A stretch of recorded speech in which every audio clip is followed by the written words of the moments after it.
मित्रों, हुदहुद वो वाहिद परिंदा है जो ज़िंदगी में सिर्फ एक बार शादी करता है और अपने जीवन साथी के वफ़ात के बाद अकेले ही ज़िंदगी गुजारता है। ये अपनी मादा महर को खाने की कोई चीज़ पेश करता है।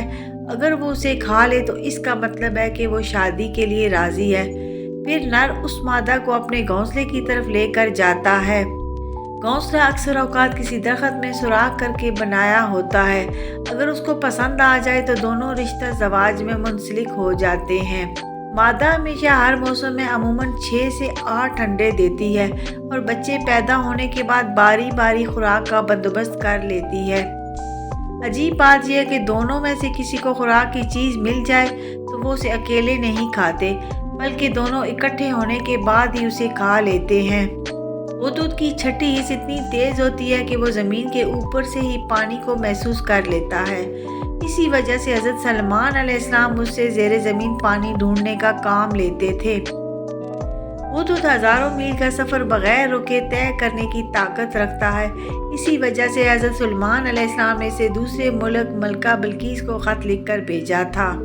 हुदहुद की अज़दवाजी ज़िंदगी आज के दौर के इंसानों के लिए एक मिसाल है कि अक्ल ना रखने के बावजूद भी एक दूसरे का कितना ख्याल रखते हैं और इंसानों की ज़िंदगी के आपस में झगड़े ही ख़त्म नहीं होते। अगर मछली को भी ज़बह करना पड़ता तो इसको ज़बह करना भी मुश्किल होता और हो सकता है ज़बह करने से पहले ही मर जाती, लेकिन आप बग़ैर ज़िबह कैसे खा सकते हैं? कौन है शरीयत को इतना आसान करके ईमान वालों पर रहम करने वाला? बेशक वो रहमान वो रहीम अकेला अल्लाह है। इमाम हुसैन पर सबसे ज़्यादा गिरिया करने वाला परिंदों में सबसे ज़्यादा जिसको इमाम हुसैन की शहादत पर सदमा पहुंचा वो परिंदा उल्लू है। इमाम अली रज़ा फरमाते हैं, ये परिंदा हज़रत रसूल सल्लल्लाहु अलैहि वसल्लम के ज़माने में घरों और महलों में रहता था और जब कोई इंसान कुछ खा रहा होता तो उसके सामने आकर बैठ जाता और लोग भी इसको कुछ ना कुछ खाने को देते थे। वो उसे खाकर फिर उड़ जाता।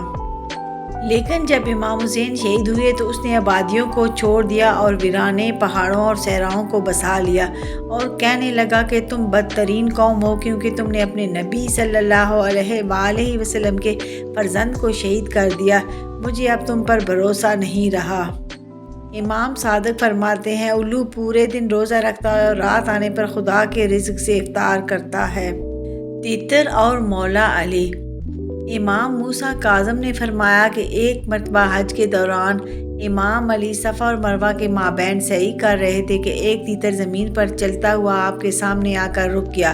आपने फरमाया, ए तीतर मेरा सलाम हो। तीतर ने फसी अरबी में कहा, ए अमीरुल मोमिनीन मेरा भी सलाम हो।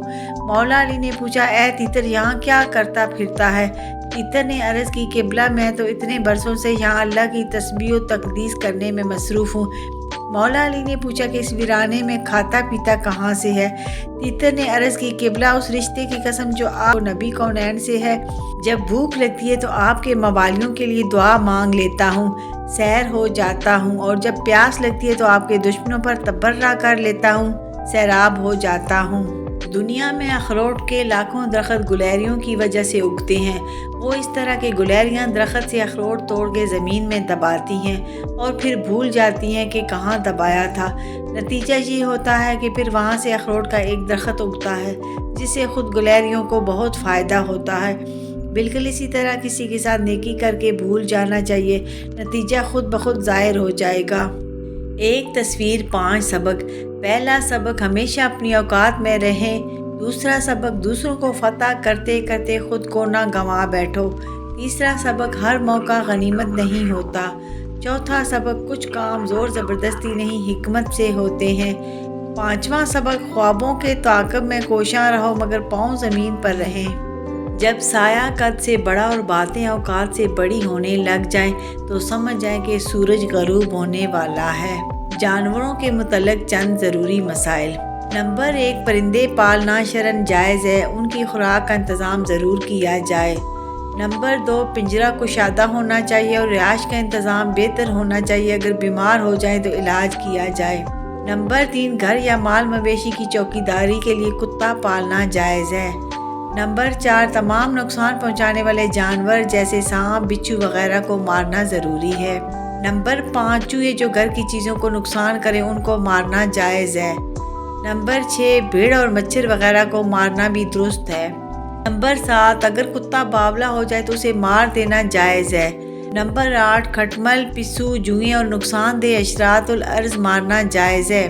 نمبر 9، چھپکلی، گرگٹ کو مارنا بھی درست ہے۔ نمبر 10، کوشش کریں کہ بلی کو نہ ماریں، ہاں اگر نقصان کرتی ہے تو پھر اس کو اتنا مارنا جس سے وہ جگہ چھوڑ جائے جائز ہے۔